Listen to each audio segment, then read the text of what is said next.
All along it was a fever.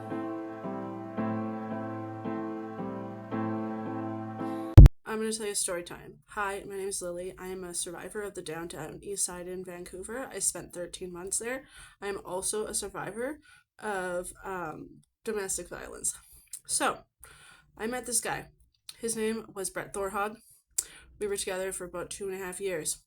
Um, I remember the last day that I left him, like the day that I finally I didn't want to be around him anymore. He had been in jail for assaulting me, and he finally got out. Um, and we hung out for about 3 days, and the whole time we fought. The whole time we fought, and I just remember looking over at him, being like, "I do not want to be around this person anymore. Like, I just can't handle it. You know what I mean?" Um, but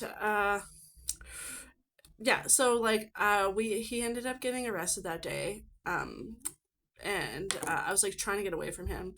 The cop showed up. I remember just like not being sad. It was like a sense of relief when he finally went away. But I stayed. It was around the beginning of November, maybe like a couple of weeks before. So like the middle of October, the beginning of November. So I spent about another month out on the streets, and I left. I ended up getting better. I went back to Calgary, where that was my safe place, and where I am now. And I had not spoken to him until the 22nd of January. Prior to the 22nd of January, I remember feeling nothing but happiness, um, stress free, like life was good at this point. I had messaged him, I sent him an email before, being like, I got out of Vancouver, I'm doing really well, thinking that maybe that would change his, like, because we always want to fix our abusers, right? Especially when we have a caretaking personality. Um, but I just remember, like, within um, an hour of speaking to him, I felt anxious. I felt awful. I felt depressed. I felt scared. I felt like down because he had done such a good job of making me feel so crappy. And I realized right at like within that hour that I did not want to ever speak to him again. And I blocked him on Facebook. I blocked him on my phone. I haven't spoke to him on my phone since that whole situation. And I think I've emailed him once since, but it wasn't to do with anything like of our relationship. I think it had to do with something like with court or whatever. But it was more just to be like, you know, good luck in court tomorrow. Because I really didn't really want him to get in jail. And oh no, I remember what it was. I wanted to break the soul contract, and I basically sent him an email saying like, "This is me breaking the soul contract, and I don't want to talk to you anymore."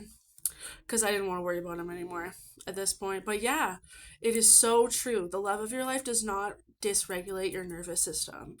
And it took me being away from this man for 9 months, only seeing him a couple of times in that 9 months. And each time I did, regressing back into um, really awful feeling, uh, uncertainty, anxiety, fear, um, like low self esteem. And these are all things that I had worked really hard on, like getting out of the downtown east side. Today, I don't look at myself as anything lower than, or feeling anything pretty negatively. But he had a really, really good way of making me feel like I was a piece of garbage. But he is my abuser, and we did end up going to court. Well, he ended up going to court. I didn't end up charging him. Somebody was walking by and saw him abuse me a couple of times, and I didn't drop the charges this time like I have in the past. Um, and yeah, I'm just really grateful to be alive. Um, there's been a couple of times where I almost didn't make it out because of dealing with him. And I really learned what it's like to be in a relationship with a narcissist, and like how to spot a narcissist and like spot their behaviors. You know what I mean? Like the whole blame, denial, shift, like um, guilt tripping.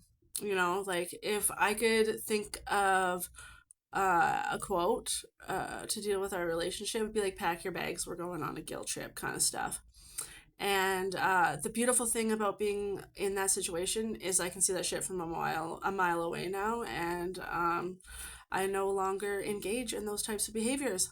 Uh, I have outgrown a lot of my BPD